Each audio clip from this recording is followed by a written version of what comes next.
always believed in doing right by family. When my daughter, Natalie, got engaged, I wanted her to start married life with something I never had: security. A place to call her own. A house, no mortgage. A foundation built on love. So I gave her one. Not just any house. This was our family home. The one her father and I built from the ground up. I raised Natalie there. Watched her take her first steps in the living room. Helped her with science projects at the kitchen counter. Painted the walls with our laughter and our tears. And when my husband passed, that house felt empty. It was just me and ghosts. So when Natalie and Curtis got engaged, I said, "It's yours."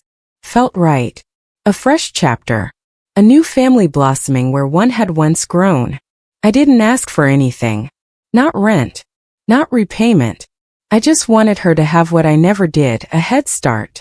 And for a while it was beautiful. Curtis seemed like a decent man. A bit quiet. Always polite. Called me ma'am. Even after I told him to stop. He'd bring me little things. Flowers from the garden, leftover barbecue. He seemed thankful. Natalie was glowing. You know that look women get when they believe they're safe. Loved. That made me happy. For the first year of their marriage, things were peaceful. I'd come over on Sundays with cobbler. We'd sit on the back porch just like the old days. Laugh. Watch the dog chase squirrels. But then things began to change. It started subtle. A missing vase from the foyer. An old painting I noticed wasn't hanging anymore. Nothing alarming. I thought maybe Natalie was just redecorating. Then I got a call. It was a Tuesday. Natalie whispering like someone might hear her. "Mom, can you come over tomorrow? Early? Like before 8. I asked her what was wrong. She hesitated. Then said, "I just need you to see something." When I arrived the next morning, I knew immediately something was off. There were shoes, lots of them, cluttered around the entryway. Coats I didn't recognize hanging on the rack. The scent of cheap cologne clinging in the air. Natalie met me at the door with tired eyes. "They're here," she said. "Who?" She looked over her shoulder like she was afraid they'd hear. "Curtis's family." Now, I'd met Curtis's mother and sister once. At the wedding. That was enough. His mother, Dolores, had a voice like rusted metal. She'd whispered nasty little judgments all through the reception. Plastic flowers? In this economy. This food is cold. She could have done better. Natalie heard every word. She cried in the bathroom that night. So when she said they were here, I froze. "How long are they staying?" I asked. Natalie's voice cracked. "They moved in last week." The living room had been rearranged. My antique armoire was pushed into a corner, barely standing. A beanbag chair sat where my favorite recliner used to be. Curtis's sister, Renee, was sprawled on the couch in her pajamas, scrolling her phone like she owned the place. She didn't even look up. His mother, Dolores, stood in the kitchen, cooking my daughter's breakfast in my old kitchen. I said, "Excuse me, what is going on here?" Dolores turned around with a smile that didn't reach her eyes. "Well, hello, ma'am. You must be the landlady." I bristled. "This is my daughter's house." "Oh, well, Curtis said it was a gift. Family property and all. What's hers is his, right?" She laughed like it was funny. Natalie was frozen behind me, her mouth tight. I said, "Not when it comes with squatters." She dropped the spatula. "Excuse me." I stepped closer. "You don't live here. You're guests. Temporary." Dolores raised a brow. "We'll leave when Curtis says we're ready. He's the man of the house." I wanted to scream, but I didn't. Not yet. Natalie and I sat outside later that afternoon.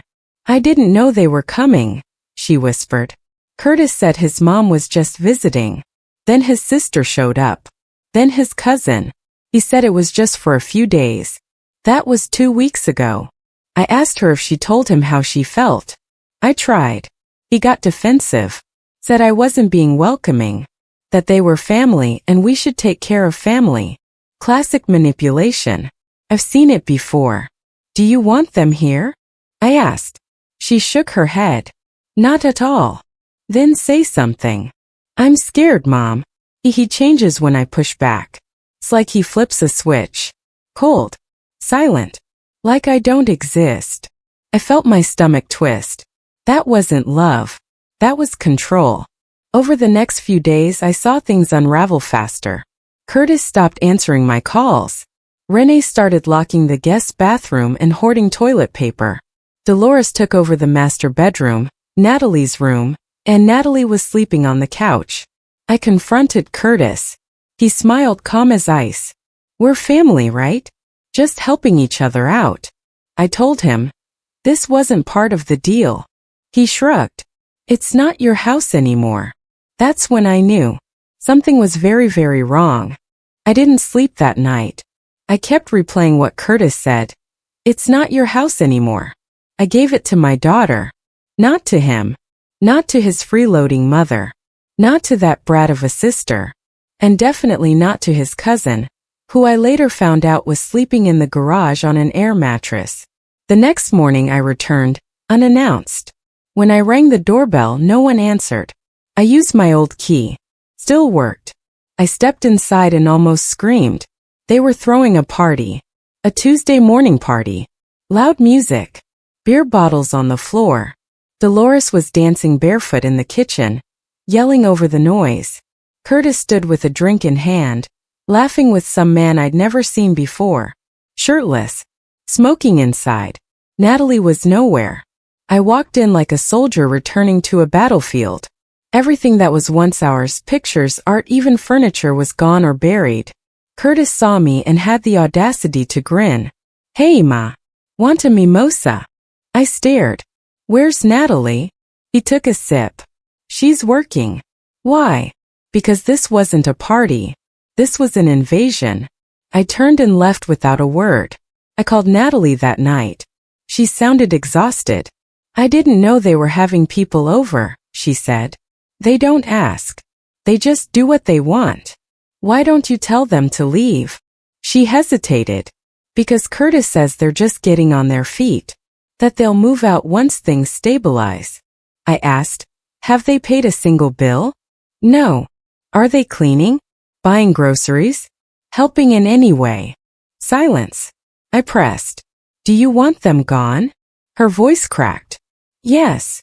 Then I told her something I never thought I'd have to say. You need to start protecting your peace, Natalie. And I'm going to help. I started coming around more. Watching. Listening. Taking notes. Dolores used to whisper when I was around. Now she didn't bother. I don't know why she keeps showing up.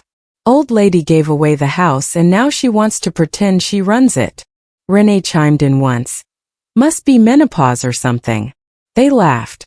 Curtis wasn't any better. He began mocking me. In front of Natalie. Talking over me. Calling me Ma. Not with warmth but with sarcasm. I looked at my daughter. I could see her withdrawing. Smaller every day. Folding into herself. That's when I found the bruises. Natalie came over one Sunday. Said she needed to talk. I was making tea when I noticed her roll up her sleeve. A purple mark bloomed along her forearm. What happened? I asked. She froze. Then pulled her sleeve back down. I hit the door. No, you didn't. She wouldn't meet my eyes. I walked over and gently took her wrist. Did Curtis do this? She pulled away. It was an accident. He grabbed me. I startled him. He didn't mean to. I've heard that before. From women who convinced themselves it was a one-time thing. My blood ran cold. I didn't say anything then. Just sat beside her. Rubbed her back. Let her cry. But I knew. This wasn't just about squatters anymore. This was about getting my daughter out before she lost herself or worse. That week I met with a lawyer. The house was in Natalie's name, but she could evict anyone not legally residing there, including a husband if there was abuse. I needed proof, so I installed cameras, not in private spaces, just outside, living room, front porch, kitchen. Natalie agreed, quietly, secretly. What we captured. Rage. Screaming. Broken plates. Curtis slamming doors. Dolores mocking Natalie. Renee calling her white trash with a diploma. Natalie saved texts too. Screenshots of Curtis demanding money from her paycheck, threatening to cancel utilities if she didn't get in line. I compiled everything, filed for a protection order on her behalf. Then I waited. The breaking point came at dinner. Natalie invited me over, hoping for peace. She made roast chicken, set the table, even lit candles. For a moment it felt like old times. But then Dolores walked in, looked at the spread, scoffed. "This what you call dinner? Ain't nobody eating that dry bird." Renee laughed, grabbing a slice of pizza from a box she brought in. "Chicken smells like soap." Curtis walked in last, sat down without a word, then picked up his fork, sniffed the chicken and spit on it. "Trash," he muttered. I stood up. "That's enough." Natalie's hands were shaking. Curtis leaned back, smirking. "You don't get to tell us what to do. Not in this house." Dolores added, "You gave it away, remember? Should have kept your name on the deed, Grandma." I leaned forward. Calm. Steady. "I'm not here to argue. I'm here to warn you." Renee snorted. "Or what? You gonna curse us with Grandma Voodoo?" I looked at Natalie, then back at them. "You'll all be gone by next week. Or you'll be removed. Legally. Publicly. With charges if necessary." Curtis stood up. "You threatening me?" "No," I said. "I'm rescuing my daughter."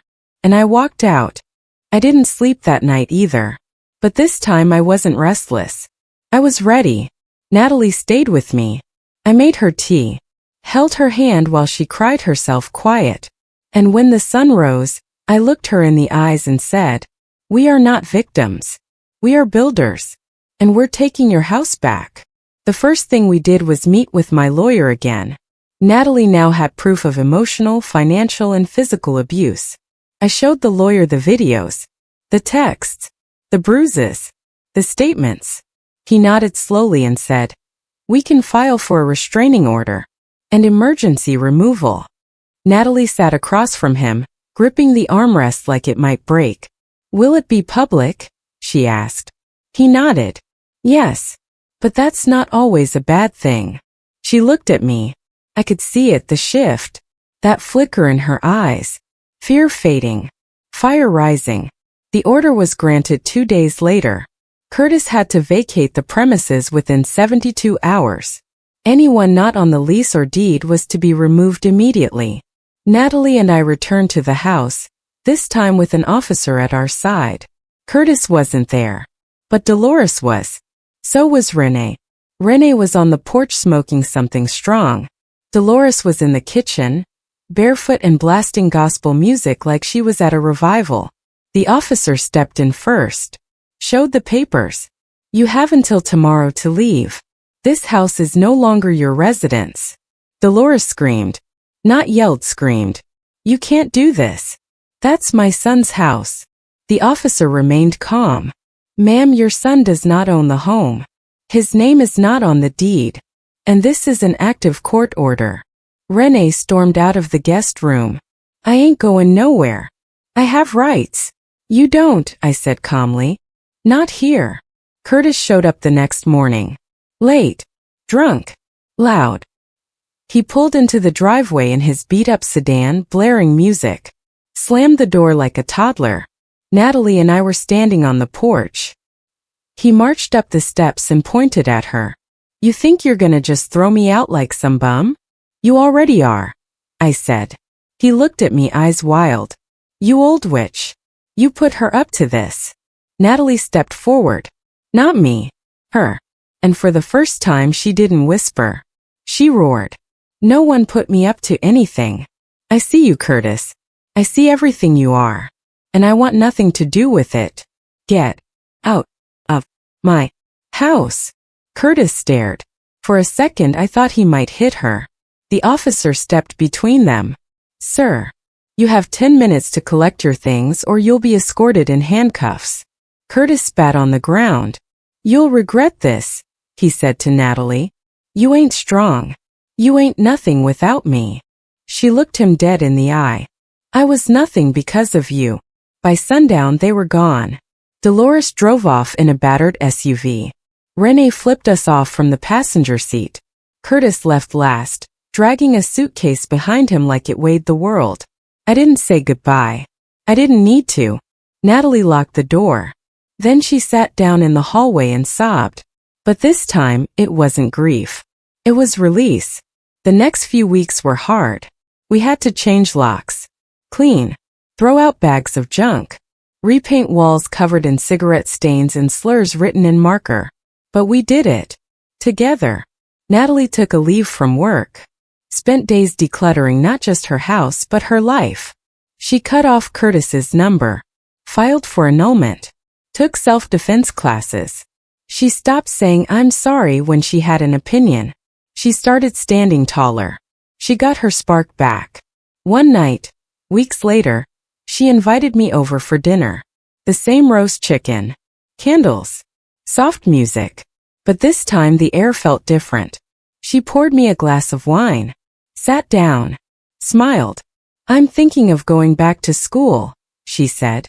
Finishing that psychology degree. I smiled. What changed your mind? She looked around the house. Her house.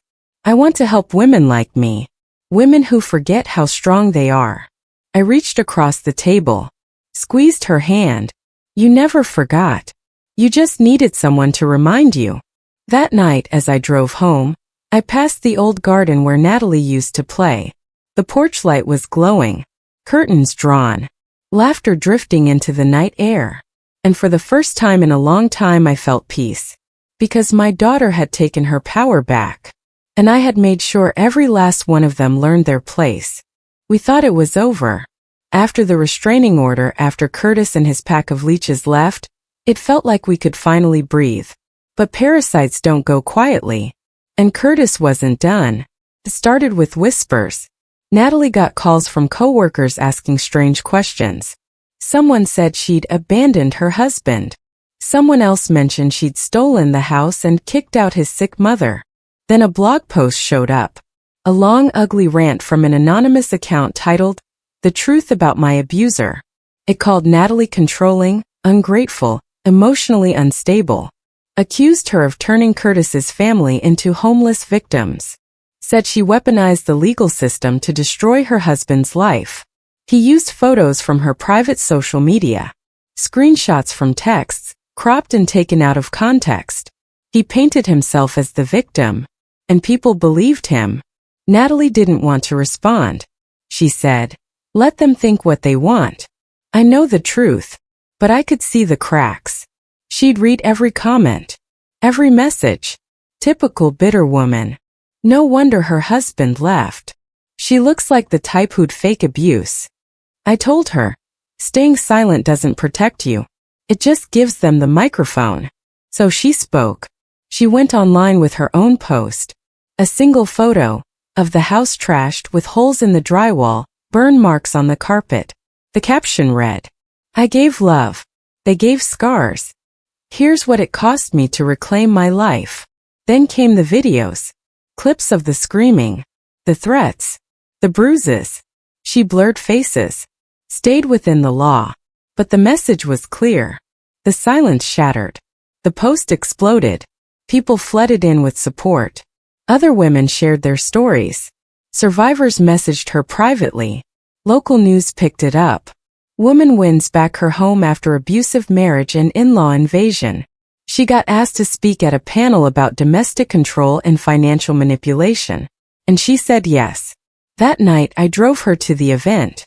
She wore a navy blue blazer, no makeup, hair pulled back. She looked powerful. Like a woman stepping into her own name again. The auditorium was packed. Rows of young women, mothers, even older couples. Natalie took the stage and told her story. No tears. No bitterness. Just truth. She ended with this. No one wakes up thinking they'll lose themselves in love. But I did. And I found myself in the wreckage. Stronger. Louder. Unashamed. The standing ovation shook the walls. But guess who was standing in the back? Curtis. Slicked back hair. Smug smirk. Arms folded like he thought he'd already won. He waited until the event ended, then approached her outside. Cute speech, he said. You're playing the victim real well. But you know what's funny? She didn't flinch. He leaned in. They'll get bored of you. And when they do, you'll be nothing again. I stepped between them.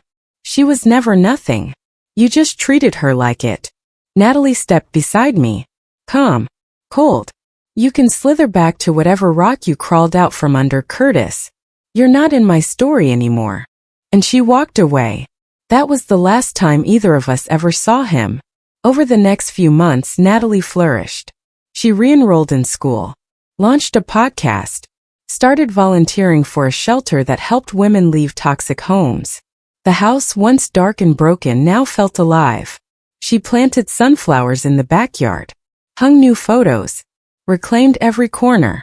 It became hers, finally, fully, beautifully hers. I visit every Sunday. We drink tea on the porch just like we used to. Sometimes we talk about the past. Sometimes we don't. But one day I asked her, "Do you ever miss him?" She looked at the sky for a moment, then shook her head. I miss who I thought he was, not who he turned out to be. I nodded. That's grief, baby. But it means you've healed. Natalie smiled. I used to be afraid I'd be like you. What do you mean? I asked. She laughed softly. Strong. Unbending. Too loud. But now? I hope I become half the woman you are. And just like that, I cried for the first time in months.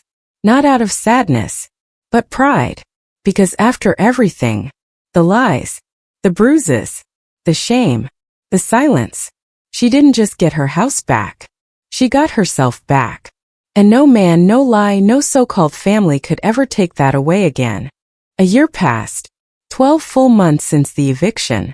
Since Curtis walked out of that house and out of Natalie's life forever. And what a year it was. Natalie graduated in the spring. Not just a few classes. She finished her degree. Top of her class. I sat in the front row of that auditorium, tears rolling down my face as they called her name. Natalie R. Thompson, Bachelor of Science Psychology. She walked across that stage with her head held high, diploma in hand, and heels clicking like a war drum. She didn't look back. She didn't need to. She started working at a women's center, helping women untangle the same knots she once couldn't escape. Every day she came home tired but proud, full of stories, compassion, victories. She even started mentoring a young girl named Anaya, 17, quiet, but full of potential. One night, I heard her say over the phone, "You're not a problem to be fixed. You're a person to be loved." It was like hearing an echo of my own words, spoken years ago when Natalie was at her lowest. Only this time she was the one giving strength. The house became more than a home. It became a sanctuary, a place for healing, for building dreams. Natalie converted the guest room into a studio, started recording weekly podcast episodes about healing after abuse, about rebuilding after betrayal. One episode went viral. When Love Becomes Control. Thousands of downloads. Messages pouring in. Women saying, "You told my story." Curtis tried to send a cease and desist, claimed defamation. But Natalie had her receipts. Her lawyer sent back a single line. Truth is a defense. And that was the end of that. On the 1-year anniversary of the day they all left, Natalie threw a party. Not a huge one. Just close friends. Her coworkers. The women from her support group. She lit candles. Played music. Cooked the same roast chicken. She invited me to say something. I didn't prepare a speech. Didn't need to. I stood in that living room, clean, bright, alive, and said this. I gave my daughter a house as a wedding gift. She turned it into a prison, then tore the walls down with her bare hands. And now, she's built something better. Not with wood, not with bricks, but with truth, with strength, with her name on every single corner. People clapped. Some cried. Natalie walked over and hugged me for a long time. Later that night, we sat on the porch under string lights. She looked out over the garden. The sunflowers were blooming. Even the old swing creaked gently in the breeze. She whispered, I used to think I needed someone else to save me. But you showed me I could save myself. I took her hand. No one can chain you once you know your worth. We didn't say much after that. We didn't have to. The silence wasn't heavy anymore. It was full of peace, of power, of promise. Sometimes I think back to the beginning. 40 years of marriage, only to discover a secret life. Another family. Another lie. It gutted me. But somehow I found my strength again. And now, I've watched my daughter do the same. Because pain doesn't end us. It rebuilds us. If we let it. And Natalie? She didn't just survive. She rose. She roared. She reclaimed. And no matter what Curtis or his family say behind closed doors, there's one thing they can never take. She made that house a home again. Her home. On her terms. In her name. A few weeks after the anniversary party, Natalie got a letter in the mail. It was from Curtis. Handwritten. Torn edges. The ink a little smudged like he'd hovered too long pressing too hard. She sat at the kitchen table, the sealed envelope resting untouched for almost half an hour. I didn't push her. I just poured tea. Finally, she said, I don't know if I care what he has to say. But I do want to know. And she opened it. It wasn't an apology. Not really. It was 6 pages long. Meandering. Rambling. Curtis talked about how hard his life had been since she kicked him out. How he couldn't find work. How his family turned on him. How Dolores ended up back in Section 8 housing and blamed him for it all. He mentioned the blog, claimed it was a cry for help. Not an attack. Said he was trying to get attention. Then came the hook. The real reason he wrote it. He asked for money. $5,000 to help get back on his feet. He said he'd pay it back. Said he was working on himself. Said he still loved her. I held my breath watching Natalie read it. Her face didn't twist. No tears. No anger. She simply folded the paper in half, then again and again until it was a tight little square. Then she walked over to the sink, lit a match and dropped the letter in. She never told him no. She just let him burn. After that, something in Natalie shifted. It was like that letter had been the last ghost haunting her. The final test. And she passed. She started building something bigger. Natalie launched a community project with her women's shelter. The Second Door. A transitional housing program for survivors. One home at a time. The first house? It looked a lot like hers. Same porch. Same shape. Different colors. But this one had her name on the deed. And she didn't just fund it, she designed it. Room by room. She made sure every door locked from the inside. Every window opened easily. Every room had light, space, safety. She painted a quote on the inside of the entryway, where every woman would walk past it daily. This is not where your story ends. This is where it begins again. Curtis tried contacting her one last time. He showed up at a public fundraiser for the Second Door. Not as a guest, just loitering near the parking lot. Natalie spotted him before I did. She didn't flinch. She didn't hide. She walked straight to security, pointed at him and said, "That man doesn't belong here. Escort him out." And they did. That night she called me. Her voice was calm. I didn't even feel anything, she said. Not fear. Not rage. Just nothing. He doesn't live in my body anymore. And I smiled. Because that was freedom. Not just leaving. Not just surviving. But reclaiming the air inside your own lungs. A few months later, I watched Natalie speak to a crowd of hundreds. This time it wasn't a podcast or a panel. It was her own conference. Reclaim 2025. She stood on a stage under bright lights, no podium, no script.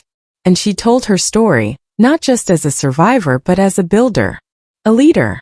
A woman who planted herself in the ruins and grew. She ended with this. My mother gave me a house. Life gave me a fire. And I gave myself the permission to rise from both. If you're standing in ashes, remember, you're not burned. You're forged. I watched from the front row, my heart full to bursting. And in that moment I thought, this is what legacy really means. Not inheritance. Not titles. Not what you give them. But what you teach them to give themselves. And Natalie? She gave herself everything she was told she'd never deserve. Peace, power, purpose. Not because I saved her, but because I reminded her who she was. And now when I visit her house, her quiet, sun-filled, battle-won house, I see something I never saw before. Not just healing, but generational restoration. A home no man built. A name no man tainted. A story no man gets to rewrite. Because when women rise, we don't rise alone. We carry daughters. We carry sisters. We carry the ones still in the dark. And Natalie? She's no longer rebuilding. She's leading.